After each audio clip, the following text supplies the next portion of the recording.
Good morning, Coach. How are you? Good. How are you doing, Sheena? I'm good. There was an article that came out this morning. I'm pretty sure you've heard about it. There were some things in there regarding locker room dissension over the decision to keep a lot of Temple and Baylor players. What has there been any type of disconnect in the locker room that you've seen or noticed?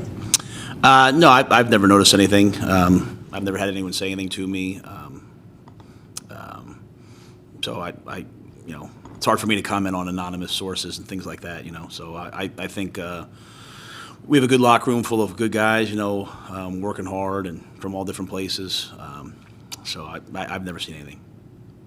And just a quick follow up to that, there was also a mention of you telling the guys that that you could go somewhere else, namely back down to college and make more money, but you're choosing to stay here in Carolina and build things with them. How did that conversation go? Again, I'm not going to comment on anything that someone anonymously said in something to somebody. That's just not my way of doing things. What I will say, Sheena, is that I believe in what we're doing, and I appreciate the people here. I know change is always hard, especially when you're not having a ton of success. So I certainly understand that there's going to be criticism and there's going to be cynicism and all those different things. But when I walk into the facility in the morning and I see injured guys and healthy guys and guys, grinding away at things, when I talk to guys and hear their perspective, not everyone's going to always be happy, but I'm excited to be here. I believe in what we're doing. I believe in the people that are here, and so I've never wanted to be anywhere else. So that's all I can say. But in terms of so and so said this, like that's I can't. I'm not going to engage in that. Thank you, Coach. Happy New Year. Yes, happy New Year, Sheena.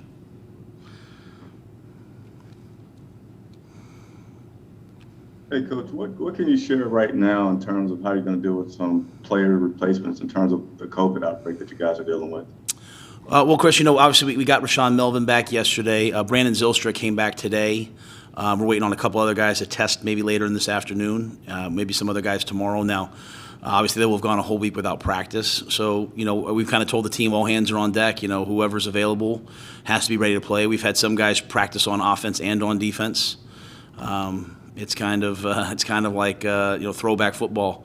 So whatever it takes, we'll take a bunch of guys on this trip, and as you know, last Sunday, Zylstra was ruled out that morning. So up until 3:25 Central Time, we'll wait and see what the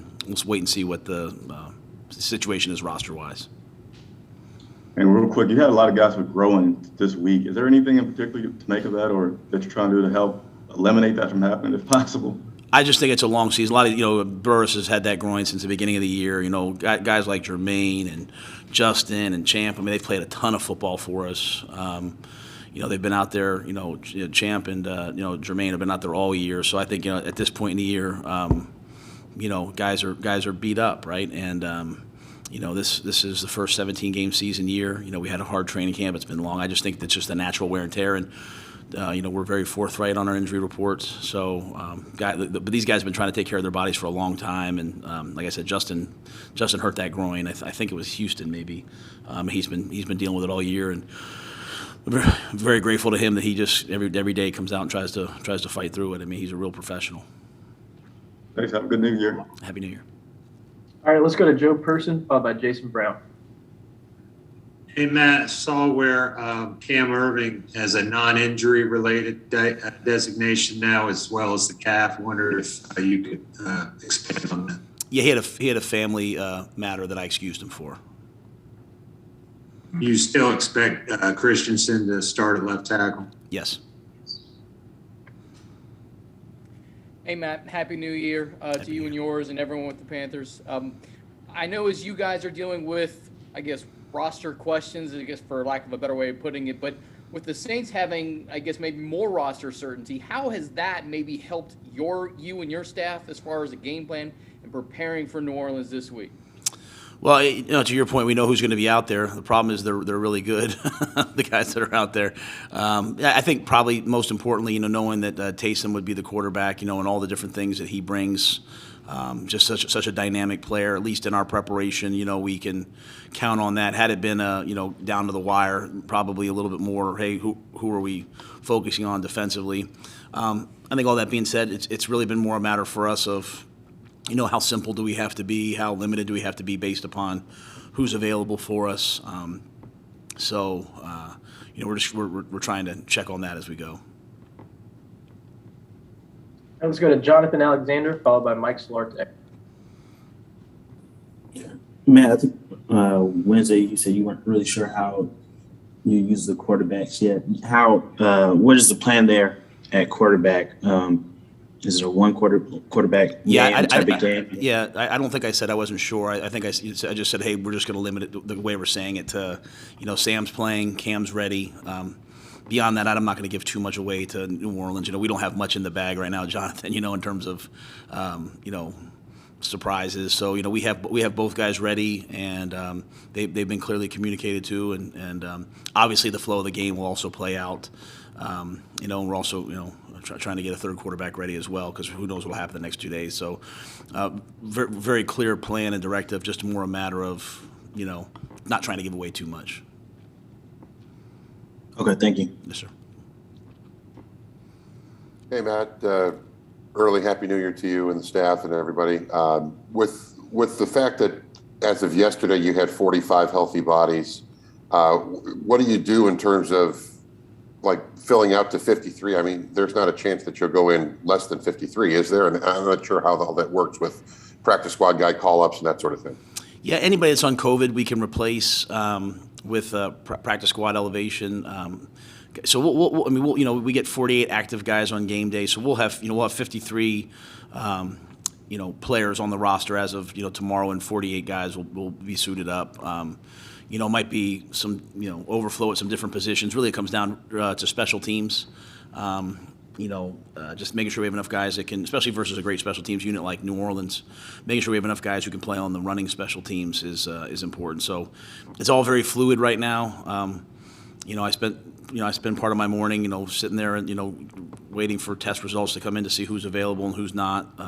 It's been a unique couple days, but it's also been a good experience for a lot of young players to get a lot of practice reps. We've had to practice differently this week because we don't have as many bodies, but I think we've had good preparation. And then just to follow that up, are you kind of looking forward to flipping the calendar to 22 with the way that 21 has gone, with early injuries to Christian and COVID and then everything that's kind of happened? I mean, it's like one after another this season. I'm grateful for all the experiences I've had, good and bad, and I believe that the obstacle is the way. So I want to go play this game this Sunday. It's really my only focus, and I want to watch a bunch. One of the things I told the team was there's a bunch of guys that have been playing football since they were in Pop Warner, and they've been waiting for this opportunity, whether it's to play for the first time or you've been on special teams and now you're playing on defense or whatever it is. Like this is. We all ask for opportunities in life, so I'm excited to see some guys go take advantage of opportunities, and it's a division game, so I'm excited to go down and play in the Superdome and play the great team like the Saints. So I'm just grateful for all that, and excited for this Sunday.